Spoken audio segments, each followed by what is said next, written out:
ሰላም ውድና የተከበራችሁ የአርሴናል ፍሌር ተካዮቻችን በዛሬ ስፖርታዊ መረጃችንም ከአርሴናል የተጫዋች ዝውውር ጉዳይ ጋር በተገናኘ የተሰሙ አጫጭር ስፖርታዊ መረጃዎችን እንመለከታለን። ዛሬ አርሴናል በኮሚኒቲ ሺልድ ማንቸስተር ሲቲን ያስተናግዳል እና አርሴናል ማንቸስተር ሲቲን 3 ጊዜ አግኝቶ በኮሚኒቲ ሺልድ አልተሸነፈም እና የዚህ ጨዋታን ጉዳይ በተመለከተ ምን አይነት አሰላለፍ አርሴናል ይዞ ይገባል የሚለውን ነገር እንመለከታለን።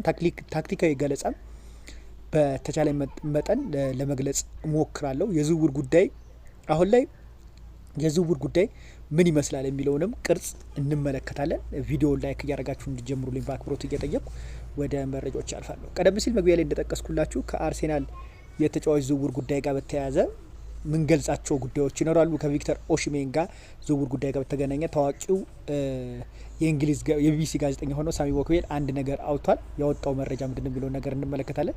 ከዛ በተጨማሪ ግን የዛሬውን ጨዋታ የብሩኖ ጉማሬሽ መሰለፍ ምን አይነት ጥቅም ለማይክል አርቴታ ይሰጠዋል የሚለውን ነገር እንመለከታለን።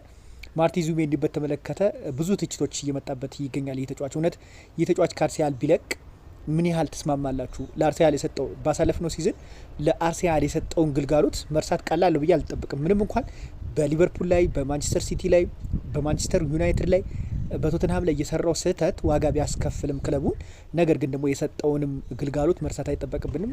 ማርቲን ዙቢሜንዲ በጣም ረጅም ደቂቃ ከዲክላን ራይስ በመቀጠል በአርሴናል ቤት የተጫወተ ተጫዋች መሆኑ የሚዘነጋ ጉዳይ አይደለም። ከተጫዋቹ ዝውውር ጉዳይ ጋር በተገናኘ የተለያዩ የአውሮፓ ክለቦች ተጫዋቹን ለማስፈረም ስማቸው ሲያዝ ለመመልከት ሞክሬ ነበረ። ሪያል ማድሪድ ተጫዋቹን ማስፈረም ይፈልግ ነበር፣ ቼልሲ ተጫዋቹን ማስፈረም ይፈልግ ነበር። አሁን ላይ ተጫዋቹ በክለቡ እንደሚቆይም ይጠበቃል እና በቀጣይ በምን አይነት መንገድ ተጫዋቹ ራሱን ፐርፎርም አድርጎ ያሳያል የሚለውን ነገር እንመለከታለን። የሉዊስ ስኬሊን ጉዳይ ለመጥቀስ እሞክራለሁ። ሉዊስ ስኬሊ ባይዘዌ በመሀል መስመር ላይ ሲጫወት ጥሩ ኳሶችን ኮንትሮል ያደርጋል። ነገር ግን በተደጋጋሚ ጊዜ የእሱ ድክመት ምንድን ነው? ቦል በጣም ኬሪ ያደርጋል፣ ኳስ ይይዛል። ያ ደግሞ ምንድነው ድክመቱ? ምንድነው ካውንተር ፕረስ ክለቡ ሲያጋልጠው በአብዛኛው ጊዜ ሲነጠቅ መሀል መስመር ላይ ተመልክቷል። ማይክል አርቴታ በዚህ ፕሪሲዝን ላይ በደንብ ካያቸው ቦታዎች ውስጥ ሉዊስ ስኬሊን ወደ ሴንትራል ዲፌንሲቭ ሚድፊልደር ማለትም ትክክለኛ 6 ቁጥር ላይ ቦታ ላይ ሙሉ ፕሪሲዝኑን አጫውቶታል። ነገር ግን ይህንን የሞከረበት ኤክስፐሪመንት በቀጣይ የ6 ቁጥር ክፍተት አርሴናል ላይ እንዳለ ይታወቃል። አርሴናል ላይ ባይዘዌ ከሉዊስ ስኬሊ ውጪ 6 ቁጥር ላይ ትክክለኛ 6 ቁጥር ሚና የሚጫወት ተጫዋች የለም። አሁን ላይ ቶማስ ፓርቲ ከለቀቀ በኋላ አርሴናል ካለ 6 ቁጥር ነው። ማርቲን ዙቢሜንዲም እንደ 6 ቁጥር ሳይሆን እንደ መሀል ሴንትራል ሚድፊልደር ሆኖ ቦል ኬሪ እያደረገ ቦል ዲስትሪቢዩሽን ላይ ሲጫወት እንጂ በአብዛኛውን ጊዜ ኳስ ማቋረጥ ላይ ካውንተር ፕረስ እንዳይጠቃ አርሴናል የማድረግ ስራን ሲሰራ አልተመለከት ነው። ባሳለፍነው ሲዝን የአርሴናል በጣም ደካማ ፓርት የሚባለው የመሀል መስመሩ እንደሆነ ይታወቃል። ማለት የፈለግኩት ገብቷቸዋል። ሴንትራል ሚድፊልደር ቶማስ ፓርቲ ከለቀቀ በኋላ የቶማስ ፓርቲ ሚና ይዞ የሚጫወት ተጫዋት አልተመለከትንም። አሁንም ማይክል አርቴታ ታዲያ በኤክስፐሪመንት ውስጥ የተመለከተው ዋናው ትልቅ ችግር ምን እንደሆነ ተረድቶታል። የሴንትራል ዲፌንሲቭ ሚድፊልደር ማለትም ትክክለኛ ዲስትሮየር የሆነ 6 ቁጥርን በደንብ ቴስት እያደረገ ፕሪሲዝን ላይ በዚህ እንዳለ ማለት ይቻላል 6 ቁጥር ላይ ሉዊስ ስኬሊ ነበር ሲጠቀመው ነበር። ያ ደግሞ አንድ ነገር ይጠቁመናል። ራይስንም ብንመለከተው 6 ቁጥር ላይ በትክክለኛ ሚናውን ሲጫወት አልተመለከት ነው። ይህ ተጫዋች በአብዛኛውን ጊዜ ቁጥሩ 8 ቁጥር ላይ ነበር ሲጫወት፣ ኳስ እየያዘ ወደ ፊት ለፊት ፕረስ እያደረገ ክለቡን በደንብ በማጥቃትም ሲያግድ ነው እንጂ የተመለከት ነው። መከላከል አይችልም። የመከላከሉ ሚና አይወጣም እያልኩ አይደለም። ዲክላን ራይስ ካሌለ አርሴናል ምን ያህል የማልን መስመሩ ባላንስ እንደሚያጣ በተደጋጋሚ ጊዜ ተመልክቷል። ለማለት የፈለግኩት ትክክለኛ 6 ቁጥር አርሴናል ቶማስ ፓርቲ ከለቀቀ በኋላ የእሱ ሚና ተቀብሎ በትክክለኛው የሚወጣት ተጫዋች አልተመለከትንም ነው እንጂ ያልኩት ዲክላን ራይስ የመከላከሉ ሚና አይወጣም፣ የማጥቃቱን ብቻ ሚና ነው የሚወጣው ለማለት ፈልጌ አይደለም። ለማለት የፈለግኩት ከቶማስ ፓርቲ መልቀቅ በኋላ የቶማስ ፓርቲ ሚና በትክክለኛ መንገድ በአርሴናል ቤት ፐርፎርም እያደረገ ያለ ተጫዋች አይገኝም። ለዚሁ ነው ማይክል አርቴታ በፕሪሲዝን ላይ በተደጋጋሚ ጊዜ ሉዊስ ስኬሊን በ6 ቁጥር ሚና ላይ እንዲጫወት ፍቃዱን የሰጠው። አንድም ጊዜ አይታችሁት ከሆነ 6 ቁጥር ላይ ነው ሲያሰልፍ የተመለከተው። ምንም እንኳን በተፈጥሮ ወደ ኋላ እየተመለሰ በሌፍት ዊንግ ፍሮንት ላይ ሌፍት ባክ ላይ ተጫዋቹ ቢጫወትም ነገር ግን ትክክለኛ ሚና የተሰጠው 6 ቁጥር ላይ ነው። ስለዚህ ማይክል አርቴታ አሁን የ6 ቁጥር ሚና ችግር እንዳለ በደንብ የተረዳ ይመስለኛል። ባሳለፍነው ሲዝን አርሰናል ቶፕ ሲክሶችን ሲገጥም ለምንድን ነው የተቸገረው? ይህን ጥያቄ በቁጥራዊ መረጃ ላንሳላችሁ። ቶፕ ሲክስን ሲገጥም አርሰናል በጣም ካውንተር ፕረስ ሲጠጋ ነበር። ኳሶችን መያዝ አልቻለም። ብዙ ጨዋታዎችን ማለት እንችላለን ከሊቨርፑል ጋር ቻለ የወጣው ማንቸስተር ዩናይትድን በመጀመሪያው ቢያሸንፍም በሁለተኛው ላይ ተሸንፏል። ኦልሬዲ በጣም ከባድ ሲዝን ካሳለፈባቸው ሲዝኖች ውስጥ ያሳለፍነው ሲዝን ነበረ። ይህ የሆነበት ዋነኛው ምክንያት ደግሞ ምንድን ነው? የቶማስ ፓርቲ መልቀቅና በቶማስ ፓርቲ ቦታ ላይ ማርቲን ዙቢሜንዲን ለማጫወት መሞከር ነው። ማርቲን ዙቢሜንዲ ትክክለኛ 6 ቁጥር ነው ለማለት በጣም አስቸጋሪ ነው። ለምን? አንደኛ ፕሬሲንግን የመቋቋም በጣም ደካማ ክፍተት እንዳለበት ደግሞ ጨዋታ በደንብ አሳይቶናል።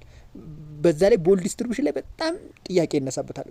ማርቲን ዙቢሜንዲ የሚሰጣቸውን ጥቅሞች ያነሳላቸዋል። ባይዘዌ ይህን ስል ማርቲን ዙቢሜንዲ ምንም ጥቅም ለአርሰናል አልሰጠም ለማለት አይደለም። ነገር ግን የማርቲን ዙቢሜንዲ ክፍተቶች አርሰናል ዋጋ ሲያስከፍለው በደንብ ተመልክተናል። አጫጭር ኳሶቹን ዲስትሪቢዩት ሲያደርግ ኢንተርሴፕት ሲደረግበት ተመልክተናል። ያ ደግሞ መሀል መስመር ላይ የተሰራ ስህተት ተከላካዮችን ምን ያህል ዋጋ ሲያስከፍላቸው እንደነበረ ለመመልከት ሞክረናል።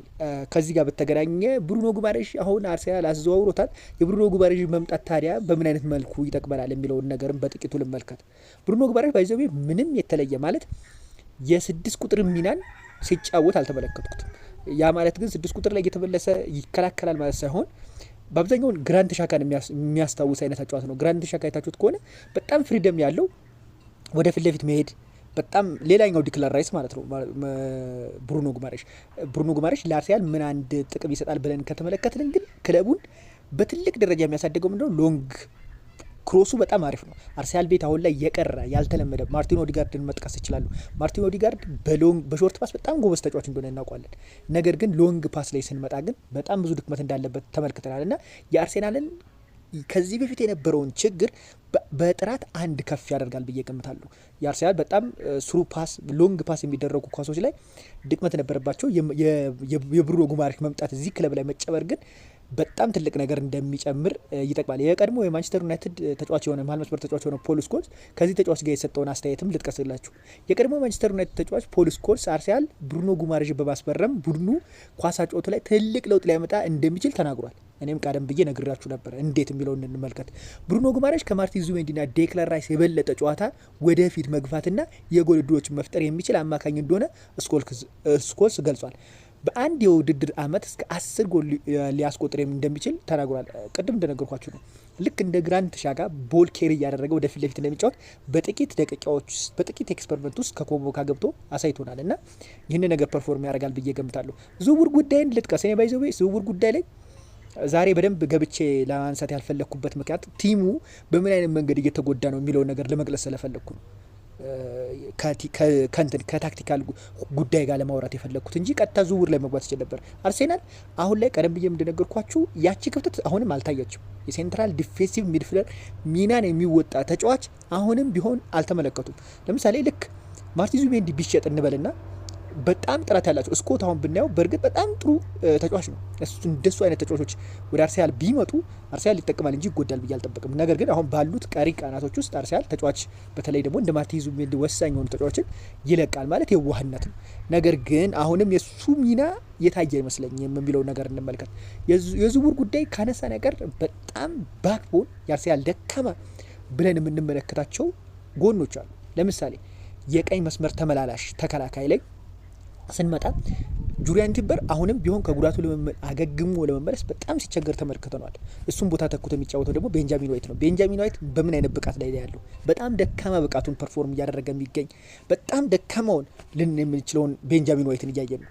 በዛ ቦታ ላይ ክሪስቲያን ሞስከረብ በእርግጥ አለ፣ ግን ጥራት ያለው ጨዋታ ለምሳሌ አሁን ማንቸስተር ሲቲ ከአርሴናል በኮሚኒቲ ሺልድ ጨዋታቸውን ያደርጋሉ። እዛ ቦታ ላይ ዶኩ ነው ያለው። ዶኩ ደግሞ ምን ያህል ኳስ ድሪብል እያደረገ ወደፊት ለፊት አስጨናቂ ተጫዋች እንደሆነ እናውቀዋለን እና በጣም ይቸግራል ብዬ ነው የምገምተው ይሄንን የኮሚኒቲ ሺልድ ጨዋታ አርሴናል። እንዳልኳችሁ በትልቅ በቢግ ሲክሶች አርሰናል አሁን መቸገር የጀመረበት ዋነኛ ምክንያት አይታችሁ ከሆነ ከቶማስ ፓርቲ መልቀቁ በኋላ ነው። የእሱ ሚና የሚተካ ተጫዋች አለ ብዬ መናገር አልችልም። ቶማስ ፓርቲ አዎ በአርሰናል ቤት በጥሩ መንገድ አልለቀቀም። ነገር ግን የሚሰጠው ግልጋሎትን እንዲህ አንድ ሁለት ብለን መግለጽ አንችልም። ኳስ ማቋረጥ ላይ በመከላከሉ የተከላካይ መስመሩ እንዳይጋለጥ በምን አይነት መንገድ ሲረዳ እንደነበረ ተመልክተዋል። የአርሰናል የተከላካይ መስመር ጠንካራ ባይሆን ብዙ ጎሎችን አምናም ኮንሲድ ያደርግ ነበረ። ነገር ግን ማይክል አርቴታ አንድ ታክቲክ ተጠቅሞ ነበረ። አምና በዚያው የአርሰናል ጨዋታ ስንመለከተው በጣም አሰልቺ፣ በጣም ቦሪንግ ነበር። ለምን ሆነ የሚለውን ጥያቄ ግን ስንመለከተውና ስናየው አርሰናል ልጫወት ቢል ጎል እንደሚጋበት ያውቃል። በቃ ኳስ ኮንትሮል አድርጎ ፖሰስ አድርጎ ወደ መሀል መስመር ቦል ዲስትሪቢዩት እያደረገ ቢጫወት እርግጠኛ ሆኖ እሱም ያውቀዋል፣ ጎል ይጋበታል፣ ጎል ኮንሲድ ያደርጋል። አምና ደግሞ ማይክል አርቴታ በጣም በትልቅ ጫና ውስጥ ስለነበረ ጎሎቹን ኮንሲድ ማድረግ ተፎካካሪው ሲቲ ፔፕ ጋርዲዮላ መሆኑን ስለሚያውቅ ስህተት መስራት አልፈለገም ነበር።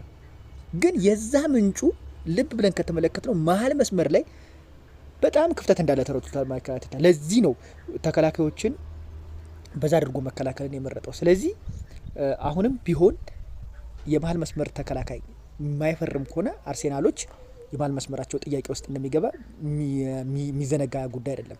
ቶማስ ፓርቲ መልቀቁ አርሴናልን ይጎዳዋል፣ በደንብ ጎድቶታል። ቶማስ ፓርቲ የሚወጣው ሚና ማርቲን ዙቢሜንዲ መወጣት አልቻለም። እንዳጠቃላይ የቶማስ ፓርቲና የማርቲን ዙቢሜንዲ ሚና በፍጹም የተለያዩ ናቸው። ማርቲን ዙቢሜንዲ ሴንትራል ሚድፊልደር ነው፣ ኳስን ፕሮግረስ ያደርጋል፣ ቦል ዲስትሪቢዩሽን ላይ ጎበዝ ነው። መከላከሉ ላይ ግን በጣም ክፍተት እንዳለበት ለመመልከት ሞክረናል። ስለዚህ በምን አይነት መንገድ በቀጣይ አርሴናል ፕሮግረስ ሆኖ ይመጣል የሚለውን ነገር ስንመጣ በማጥቃቱ ደረጃ የብሩኖ ጉማሬሽ መኖር የአርሴናል የማጥቃትን አቅጣጫ ይቀይራል፣ በግልጽ ይቀይራል። ለምን ግራንት ዣካ ከወጣ በኋላ የግራንት ዣካን ሚና የሚጠቅም ተጫዋች እናያለን ማለት እንችላለን። ሲቀጥል የዲክላን ራይስ ሚናም በተደጋጋሚ ጊዜ በሁሉም ጨዋታ ላይ መሰለፍ አይጠበቅበትም። ምክንያቱም ብሩኖ ጉማሬሽ ያለ እሱን ቦታ ተክቶ መጫወት ይችላል። ስለዚህ ማይክል አርቴታም በቀጣይ የ6 ቁጥር ሚና በደንብ የሚጫወትለትን ማየት ካልቻለ ሲቸገርበታል ብዬ የምጠብቀው የ6 ቁጥር ሚናን ይዞ የሚጫወት ተጫዋች ነው። ይህንን ነገር ማወቅ አለብን። ዝውውርን ላንሳ። ከዝውውር ጉዳይ ጋር ያሉ መረጃዎችን ልጥቀስላችሁ። አሁን ካለበት አርሰናል ካለበት ችግር ላይ ቤዝድ አድርገን በምን አይነት መንገድ ዝውውሮችን ይጨርሳል? ሳሚ ቦክቤል የተለያዩ ጋዜጠኞች አንዳንድ ነገሮች ሲያደ ፍሎሪን ፒተርበርግ ባይዘዌ በጣም ታዋቂነት ያለው ጋዜጠኛ እንደሆነ ይታወቃል።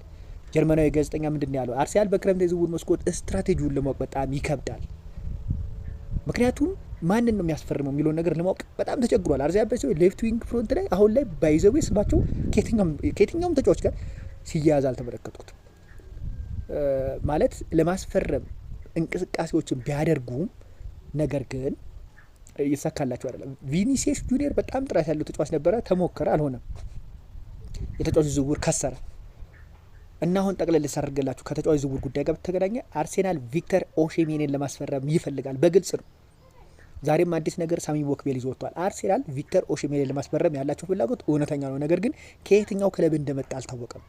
ከአርሴናል ወይስ ከጋላታሳራይ ነው የሚለው ነገር አልተረጋገጠም። ነገር ግን ቪክተር ኦሺሜንን ለማስፈረም አርሴናል ይፈልጋሉ የሚል ነገር ተናግሯል። የቀረው ቀናቱ በጣም ትንሽ ናቸው። በዚህ በቀሩት ጥቂት ቀናቶች ውስጥ አርሰናል ተጫዋች ያስፈርማሉ የሚታወቅ ጉዳይ አይደለም። በጣም ጥቂት 18 ወይም 17 ቀን የቀረው ዝውውር ሊዘጋ። በዚህ ቀናቶች ውስጥ ኦሺሜን ባይዘዌ 9 ቁጥር አጥቂ ነው እንጂ የክንፍ መስመር ሚና ይወጣል ማለት አይደለም። ግን የቪክተር ዮኬሬሽ ተደጋጋሚ ጊዜ ጎሎችን አለመጠቀም ማይክል አርቴታን እንዳሳስበው ደግሞ ይህን ዝውውር መጥቀስ በጣም ቀላል ነው ብዬ ገምታለሁ። ሌላኛው ተደጋጋሚ ስለሆነ ማንሳት አይጠበቅብኝም ብዬ ስለሆነ ነው የኤዝሪ ኮንሳ የጃሪ ኮንሳ ሁኔታ። ጃሪ ኮንሳ ይመስለኛል ባየር ሊቨርኩሰኖች መልቀቅ አይፈልጉም የሚል መረጃ ነው አሁን ላይ እየወጣው ይገኛል። ያ ማለት ኤዝሪ ኮንሳን አርሰናል ለማስፈረም ይገደዳል ማለት ነው፣ ከተጫዋች ዝውውር ጉዳይ ጋር በተያያዘ ማለት ነው። ኤዝሪ ኮንሳ በአርሰናል ቤት በጣም ጥሩ ግልጋሎት ይሰጣል። በተለይ የዊሊያም ሳሊባ ለ3 ወር ባይዘው ይቆያል እየተባለ ነው።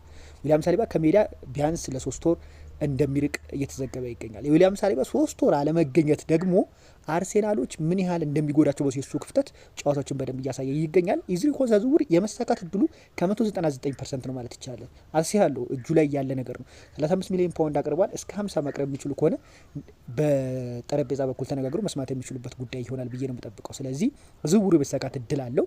ነገር ግን አርሴናል ሄደው ያንን ዝውውር ይጨርሳታል። የእነሱ ቁርጠኛነት ላይ የተመረኮዘ ነው። የጃሪ ኮንሳ ሁኔታ ግን ጠይቋል። አርሴናል ተጫዋቹ ወደ አርሴናል መምጣት ይፈልጋል። ባየር ሊቨርኩሰን ግን ተጫዋቹን መልቀቅ እንደማይፈልጉ የሚያመላክት ምንጮች ነው እየወጡ የሚገኙት። ጠቅላላ ሳደርግላችሁ የተከላካይ መስመር ላይ አርሰናል 2 ተጫዋቾችን እየተመለከተ ይገኛል። ጃሪ ኮንሳ፣ ኤዝሪ ኮንሳ ማለት ከመሳካት ፕሮባቢሊቲ አንጻር አልኩ እንጂ ሌላም ተጫዋች አለ። የአትሌቲኮ ማድሪድ ፓብሊክ የተባለ ተከላካዩንም ለማስፈረም አርሰናል ጠይቋል የሚል ከወደ ስፔን የሚወጡ መረጃዎች ጠቅሰዋል። ነገር ግን የዚህም ዝውውር ጉዳይ የመሳካቱ ሁኔታ በጣም ዝቅተኛ ከመሆኑ ጋር በተገናኘ አርሰናል ተጫዋቹ ዝውውር ላይ አሁን እየሰራበት አይገኝም። ከክለቡ የሚለቁ ተጫዋቾች ላይ ግን አሁንም ቢሆን በጣም ስራዎችን እየሰራ አይደለም አርሰናል። ናፖሊ ተጫዋቹን ማስፈረም ይፈልጋሉ፣ ድርድሮችም እየተካሄዱ ይገኛሉ። እስካሁን ድረስ ግን ፍሬ አልተመለከትም። ነገር ግን በክረምት የዝውውር መስኮት መልቀቂያ በሩ ላይ ከሚገኝ ተጫዋች ውስጥ ገብርኤል ሄሱስ ይገኛል። ይህ ተጫዋች ናፖሊ የመቀላቀሉ ነገር ሁለት እየሆነ ዋነኛው ምክንያት ደግሞ ከክለቡ መልቀቅ የማይፈልጉ ገብርኤል ማርቲኔሊም ገብርኤል ጄሱስም መልቀቅ የማይፈልጉት በአርሴናል ቤት የሚከፈላቸው ሳምንታዊ ደሞዝ ከፍተኛ መሆኑን ተከትሎ ሌላ ክለብ ቢገቡ ያንን ደሞዝ እንደሚያገኙ ስለሚያውቁ ነው ከአርሴናል መልቀቅ የማይፈልጉ።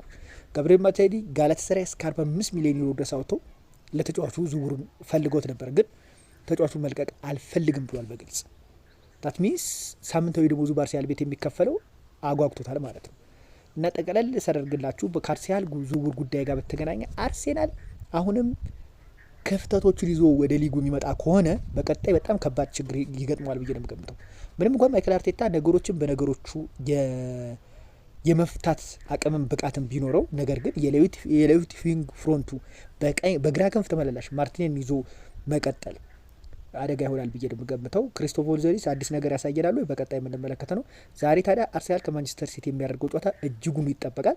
ሁለቱ ክለቦች እንደ ቀላል ጨዋታ ያዩታል ብዬ አልጠብቅም። ምክንያቱም ራይቨሪ አለ። የእንግሊዝ ፕሪሚየር ሊግ ተፎካካሪዎች ከመሆናቸው ጋር በተገናኘ መሸነፍ የትኛውም ክለብ አይፈልግም እና የማሸነፍን ሜንታሊቲ ይዘው ሁለቱም ክለብ ወደ ሜዳ እንደሚመጡም ይጠበቃል። በኮሚኒቲ ሺልድ አርሰናል ከማንቸስተር ሲቲ ጋር ተገናኝቶ አልተሸነፈም እና ሶስቱ ተገናኝቶ ሶስቱንም አሸንፏል። ለአራተኛ ጊዜ ይገናኛሉ። ማን ያሸንፋል? 11 ሰዓት ላይ በኢትዮጵያ አቆጣጠር የምንመለከተው ጉዳይ ይሆናል ማለት ነው። ማን እንደሚያሸንፍ የምናየው ጉዳይ ነው። ዝውውርን ጉዳይ በተመለከተ ያልኳችሁ አዳዲስ መረጃዎች ይህንን ይመስላል። ሪስ ኔልሰንን በተመለከተ አንድ መረጃ ሊጠቁማችሁ ሳቢ ቦክዌል ይዞት በወጣው መረጃ መሰረት ሪስ ኔልሰን ከዌስትሃም ጋር ድርድር ላይ ነው። እናም ተጫዋቹ በቋሚነት ለማስፈረም የሚደረገው ዝውውር ወደ መጠናቀቅ እየተቃረበ ነው። ዝውውሩም ዋጋው ወደ 3 ሚሊዮን ፓውንድ እንደሚጠጋ ተገልጿል። በሚቀጥሉ ቀናቶች ውስጥ የደሞዙና ከአርሰናል ጋር የቀረው የውር ዝርዝር ማስማማት ከቻሉ ዝውውር በፍጥነት ሊጠናቀቅ ይቻላል የሚል ነገር ወጥቷል ማለት ነው። ከአርሰናል ዝውውር ጉዳይ ጋር በተገናኘ ያሉት መረጃዎች ይህንን ይመስላሉ። በሌላ ቪዲዮ በአዲስ መረጃ እስክመጣ ለሁላችሁ መልካም ጊዜን ተመኘው። ቻው።